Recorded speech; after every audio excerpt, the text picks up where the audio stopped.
j'ai 10 résolutions pour l'année 2019. Mais avant ça, je vous invite à me suivre sur Instagram car c'est là que je donne toutes les infos concernant mes vidéos. Et normalement, je devrais être beaucoup plus active en ce qui concerne le feed Insta. Donc le fait de poster des photos, etc. Voilà, j'avais dit que j'essayerais de m'y mettre. Donc c'est parti pour les résolutions. Première résolution, c'est penser positif encore plus. Donc je vais revenir sur le pourquoi du comment dans le résumé qui sera juste après. Penser positif, ça amène le positif en fait. Quand on pense positif, on reçoit du positif, tandis que quand on est négatif, et ben on reçoit en général du négatif. Voilà, la phrase parle d'elle-même et je pense que c'est vraiment ma première résolution. C'est un peu mon mantra de l'année, je pense. Je vais tout faire pour en tout cas. La deuxième résolution, c'est tester de nouvelles choses, comme par exemple la mode ou dans les activités. Donc en ce qui concerne mode et beauté, c'est vraiment le fait de vouloir tester des couleurs, des formes, parce qu'en fait je me suis toujours dit que telle ou telle chose pouvait pas m'aller parce que soit j'étais trop blanche, soit j'étais trop fine, pas assez formée, soit j'ai trop de hanches, etc. Et en fait je me tiens à des codes entre guillemets, alors que de tester des fois ça donne beaucoup de résultats. Désolée, j'ai un peu du mal à parler, je suis fatiguée là. Donc ça donne pas mal de résultats et en fait on a tendance à se mettre dans une catégorie en disant non, l'orange ça peut pas m'aller, etc. par exemple, alors qu'en fait il n'y a pas de raison. Donc ça serait vraiment tester de nouvelles choses, du maquillage, des formes de vêtements, des couleurs de vêtements, des styles, etc. Je vais essayer ça, c'est vraiment une résolution. J'aimerais bien pouvoir m'émanciper dans ce que j'aime à la base. Voilà, parce que cette année c'était un peu le trou noir au niveau de la mode, j'ai vraiment eu du mal à m'habiller et tout ça. Et dans les activités, j'ai toujours dit par exemple que je ferais pas de plongée sous-marine. Donc pourquoi pas, si je vais dans une eau qui est très claire, faire une activité de plongée par exemple. Genre c'est vraiment des choses sur lesquelles je suis en flip. J'ai très très peur de l'eau, mais j'aimerais bien essayer dans des conditions agréables évidemment. Et du coup voilà.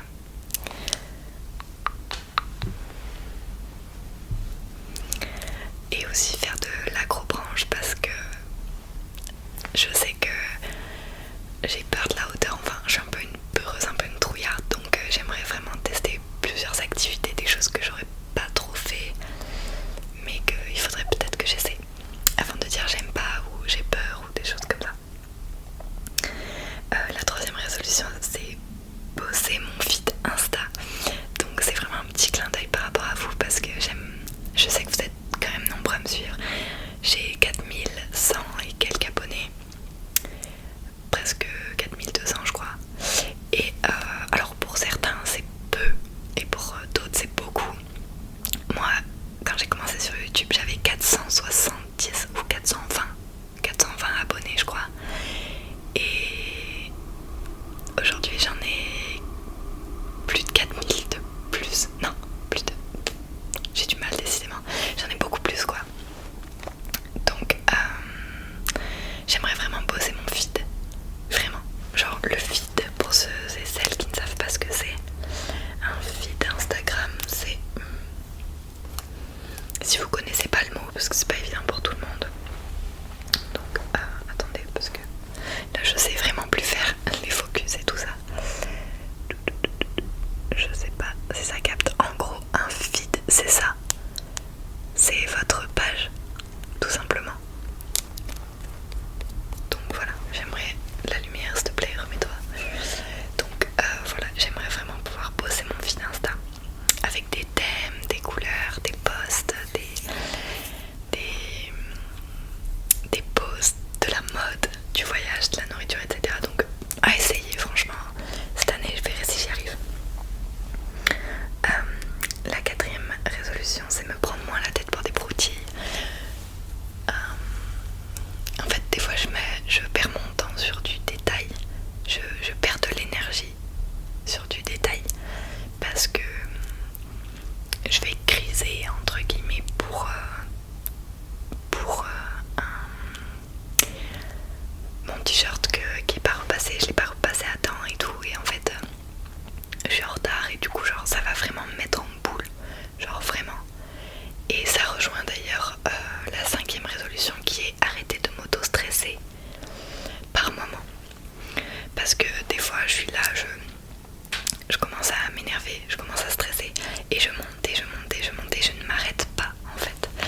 et après ça part en énervement total, alors que voilà, dans la vie de tous les jours je suis quand même relativement cool. Après j'ai un tempérament très impulsif, colérique, mais depuis que je suis avec Lucas je me suis quand même vachement détendue, je suis beaucoup plus relax au niveau de l'énervement, etc., de la patience et tout. J'ai beaucoup appris à être à ses côtés, qui lui est très très calme en fait. Donc voilà, clairement c'est vraiment pour des petites choses. Le m'auto-stresser, arrêter de me prendre la tête pour des broutilles, c'est vraiment des petites choses qui me pourrissent un petit peu la tête au quotidien. Donc essayer de relativiser sur le détail qui n'est pas aussi important que ça parfois. Si je prends mon téléphone à l'endroit, ça serait quand même mieux. J'ai l'air très très blanche, hein, je suis navrée. Tout va bien. Donc la 6e résolution, c'est penser davantage qu'on n'a qu'une seule vie. Parce que par exemple des fois je me laisse envahir par la fatigue ou par le fait de pas avoir envie de faire quelque chose ou quoi que ce soit, et en fait je me dis que c'est bon, je pourrais le faire plus tard et tout, mais en fait j'aurais, par exemple, si ce n'est pour dormir déjà, j'aurais tout le temps de dormir quand je serai morte entre guillemets, et moi c'est vrai que des fois j'ai la panique de pas dormir comme il faut. Alors des fois c'est normal, mais des fois genre j'en fais une obsession. J'ai l'air pénible comme meuf comme ça, mais non, je vous assure que ça va, c'est sur des petits trucs débiles et c'est pas non plus en continu, je suis pas relou comme ça tous les jours. Voilà, donc on n'a qu'une seule vie, il faut pas se prendre la tête, c'est pas grave si on sort pas coiffé, pas maquillé, si on a une tache sur un t-shirt, etc. Genre c'est des trucs qui en soi à la base m'obsédaient, et maintenant je m'en fiche de sortir pas coiffé, pas maquillé, mais voilà, la tache sur le t-shirt, genre des fois ça passe pas encore, et il faut que je me dise ah c'est bon, allez on s'en fout, on n'a qu'une vie, voilà, on s'en fiche. Voilà. En fait ça se rejoint un petit peu tout, hein, mais moi je suis pas trop du genre à faire des résolutions, je vais me remettre au sport ou je sais pas quoi, je m'y suis jamais tenue dans les années auparavant, donc je vois pas pourquoi en 2019 ça fonctionnerait. Si je veux me remettre au sport, j'ai pas besoin d'une résolution pour le faire par exemple, tout comme ces choses là, mais je sais pas, c'est histoire de marquer le coup quoi. Donc la 7e résolution, c'est ne plus remettre à demain ce qu'on peut faire aujourd'hui, parce que j'ai tendance, je pense comme 90% des gens, à dire oh c'est bon je le ferai demain, c'est pas grave, ah non j'ai oublié d'y aller aujourd'hui, oh bah c'est pas grave je le ferai demain.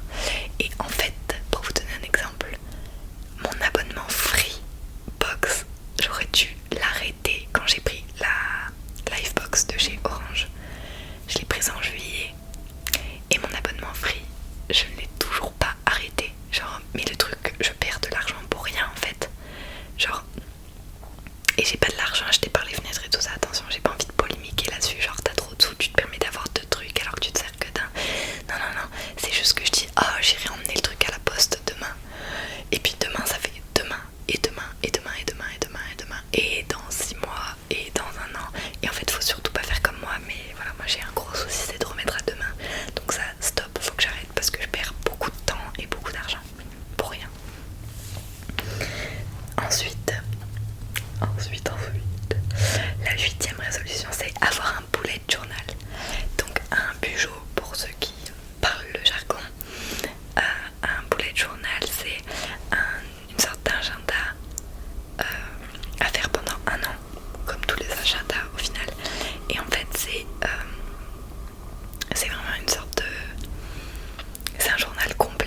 d'humeur, tout, nos playlists, etc. Franchement, si vous êtes curieux et que vous savez pas ce que c'est, allez voir sur d'autres vidéos. Mais si ça vous intéresse, dites-le moi et moi je vous montrerai le mien dès que j'aurai commencé. Malgré mon écriture de cochon, j'ai vraiment une écriture horrible. Genre. Bref, du coup voilà, pour la 9e résolution, c'est lire davantage. Alors je trouve que de lire des livres, ça instruit énormément, ça enrichit le vocabulaire, les connaissances en grammaire, en littérature aussi, et en conjugaison, etc. En fait, ça enrichit tout simplement la langue française, si on lit en français, évidemment. Si on lit en anglais ou en espagnol ou quoi, c'est autre chose. Moi, je vous parle de lire en français. Et c'est grâce à ça qu'à l'heure d'aujourd'hui, je fais quasiment pas de fautes d'orthographe. C'est plutôt des fautes d'inattention quand j'en fais. En fait, j'en fais quasiment pas parce que quand j'étais petite, je lisais beaucoup des livres, des romans, des choses comme ça. Et là, c'est vrai que l'année dernière, j'ai pas beaucoup lu. Donc, j'aimerais bien remettre, j'aimerais m'acheter un livre à chaque fois que j'en finis un, en fait, en reprendre un direct derrière. Sachant que je suis capable de les dévorer, genre très rapidement, parce que je lis assez vite et que quand je suis dedans, bah je m'arrête pas. Voilà, donc lire davantage, histoire de m'enrichir, d'enrichir de la culture. J'ai aussi, je n'ai pas énormément de culture générale, donc ça serait cool. Et 10e résolution, donc la dernière, ça serait bosser YouTube.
Et ben parce que j'ai eu un bouleversement, un chamboulement dans ma vie professionnelle qui a fait que je suis tombée en dépression, pour la faire courte.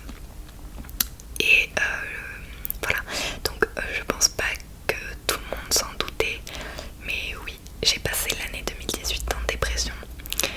Donc la fin d'année 2017 et l'année 2018 quasiment en entière, je dirais que j'ai passé vraiment un an dans la dépression la plus totale. Donc voilà, maintenant j'en parle à cœur ouvert, pas parce que c'était une période drôle et que du coup maintenant j'ai le sourire, donc voilà. Non, c'était une période très compliquée, très dure, mentalement, physiquement, etc. Et mais comme je m'en suis sortie, et ben je peux que sourire maintenant. Donc voilà, en aucun cas je suis un exemple à suivre ou quoi que ce soit. Enfin, je ne prône pas le fait d'être exemplaire. Donc voilà, j'espère que ça pourra juste servir à quelques-uns d'entre vous si vous êtes vous aussi en dépression. Mon témoignage entre guillemets.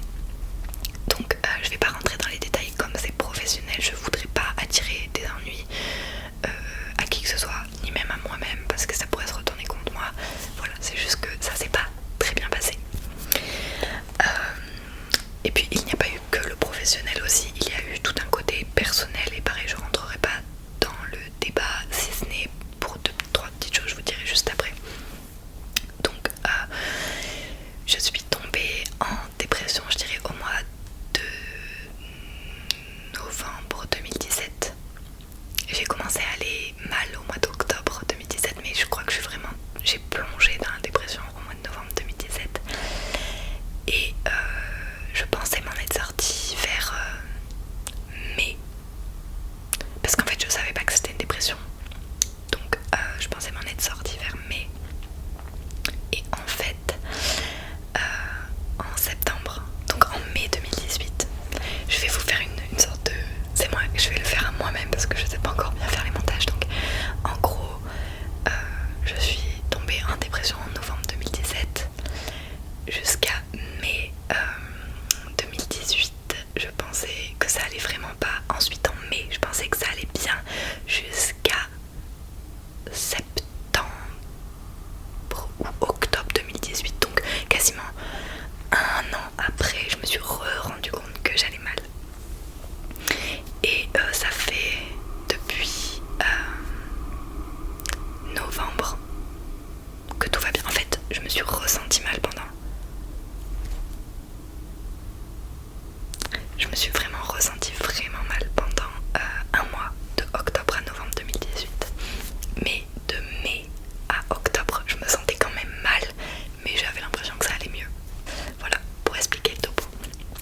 Donc en fait, j'ai compris que j'étais en dépression vers fin septembre 2018, en fait il y a quelques temps. Et moi je pensais juste être dans une grosse déprime. Je disais aux gens que je croisais et qui me connaissaient et qui voyaient que ça allait pas, je suis dans une grosse déprime. Non, j'étais totalement en dépression. Je crois que c'était en septembre en fait les gars que je m'en suis rendu compte, désolée. Septembre 2018, pas octobre, bref. On s'en fiche, c'est pas le plus important. Et moi je disais que ça allait pas, mais que c'était parce que j'étais fatiguée, parce qu'on m'avait sorti de mon confort durant l'année, etc. Je rentre pas dans les détails, voilà. Et en fait, j'étais en dépression. Donc quand j'ai compris que j'étais en dépression, donc septembre 2018, un peu plus d'un an après du coup, j'ai commencé à m'acheter un cahier d'exercices contre la dépression, un livre de développement personnel et des mandalas. Je regarde là, mais parce qu'en fait il y a le suivi du micro, hein. C'est pour ça que je regarde par là, parce que j'ai le Mac juste ici et je regarde le suivi du micro et puis je réfléchis en même temps. Donc j'ai acheté ces 3 livres de dessin, de développement personnel et d'exercices contre la dépression pour m'aider à m'en sortir justement. Mais avant ça, il y avait une personne qui était là de A à Z. Et ça m'émeut de vous dire ça.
toujours aidé.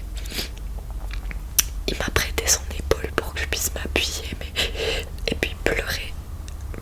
En fait ça a été une année où j'ai énormément pleuré, genre de ouf, et tellement que ça m'en a fait des rides en bas des yeux, tellement que je pleurais, pour vous dire, tellement j'étais en expression comme ça tout le temps, genre les yeux de pleurer. Faut pas que je fasse ça, je vais tout niquer, pardon pour mon langage. Et en fait j'ai une mine là, merci. Et en fait il m'a soutenue vraiment tout le temps. Et j'étais tellement fatiguée que j'ai eu des problèmes de santé de ouf. Genre ça a affecté tout mon système en fait, physique comme mental. Je vous dis, mentalement j'étais en dépression, physiquement j'avais des gros problèmes de dos et tout. Genre maintenant que tout va mieux, j'ai beaucoup moins mal, alors que je pouvais quasiment plus marcher et tout ça pendant un temps. J'ai dû me mettre en arrêt de travail, ensuite j'ai eu mes vacances et tout, ça a été grave compliqué.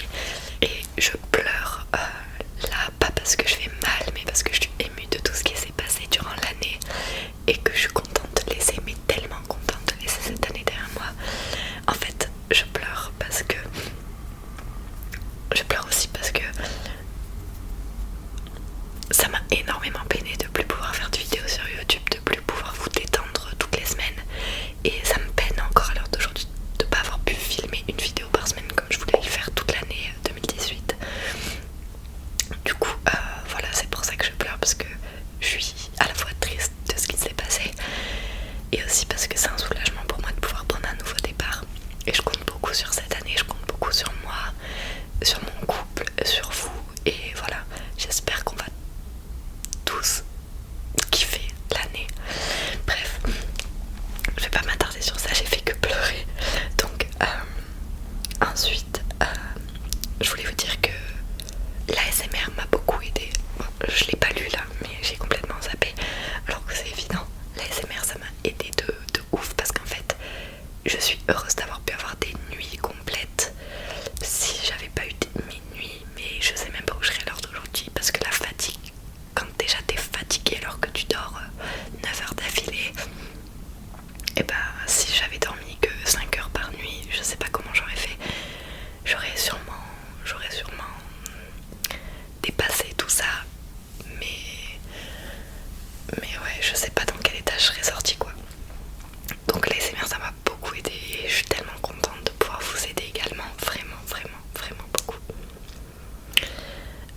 Du coup je vous ai dit que j'avais pleuré H24, genre en fait j'ai arrêté de pleurer tout le temps de mai à septembre, et de septembre à novembre je faisais que pleurer. Là il y a quelques mois de ça, je faisais que pleurer tout le temps, et en fait mes nerfs ils lâchaient.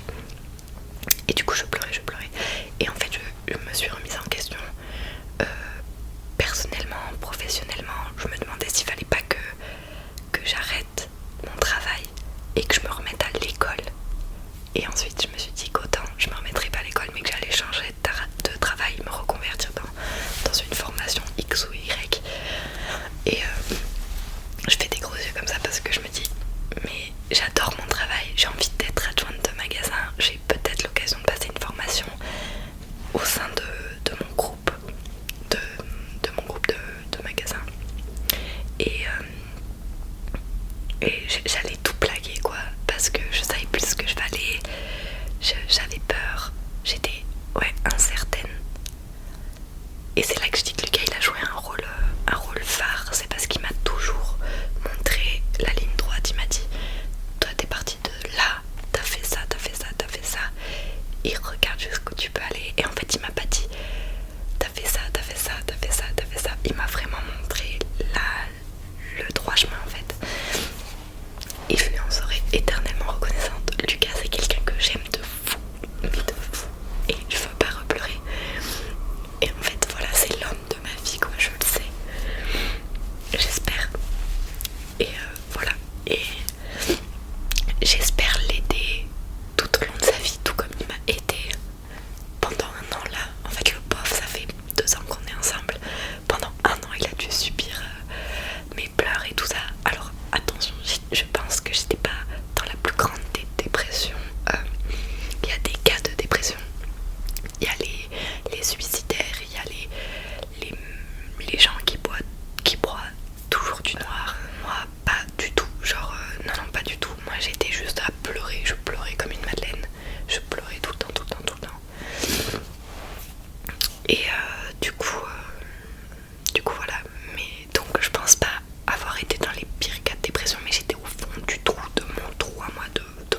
je la soutenais au téléphone quoi. Et en fait quand les rôles se sont inversés, enfin plutôt quand elle a capté et que je lui montrais que j'étais vraiment pas bien, elle était pas là. Elle était jamais là. Et j'ai plein d'exemples mais je vous les donnerai pas, c'est trop personnel. Elle n'a jamais été là. Donc si ce n'est pour me dire, quand moi je lui disais que j'allais pas bien, pour me dire mais ça va aller mieux, ça va aller mieux. Voilà. T'inquiète pas Axel, ça va aller mieux. Les gens comme ça, c'est des gens toxiques. Il y a 3 mois, en septembre, j'ai eu une discussion avec cette fille-là. Je lui ai dit qu'elle était toxique et je maintiens le fait qu'elle soit toxique. Voilà. Les 2 filles avec qui j'étais soi-disant amie, elles sont toxiques. C'est-à-dire qu'elles faisaient semblant tout le long. Et moi, bah, j'étais aveugle. J'étais complètement aveugle. Donc, j'ai fait le tri. Et depuis que j'ai fait le tri, et bah, je m'en suis remise. Ce qui est assez bizarre, ça veut dire qu'elles étaient aussi une des causes de ma déprime, je pense. Parce que je m'en sors vraiment 1000 fois mieux depuis que je leur parle plus. 1000 fois. Donc voilà. C'est pour vous dire, si vous êtes en dépression, j'espère déjà que vous allez aller mieux. Et faites bien le tri dans vos amis, ne vous laissez pas avoir, ne faites pas confiance trop rapidement.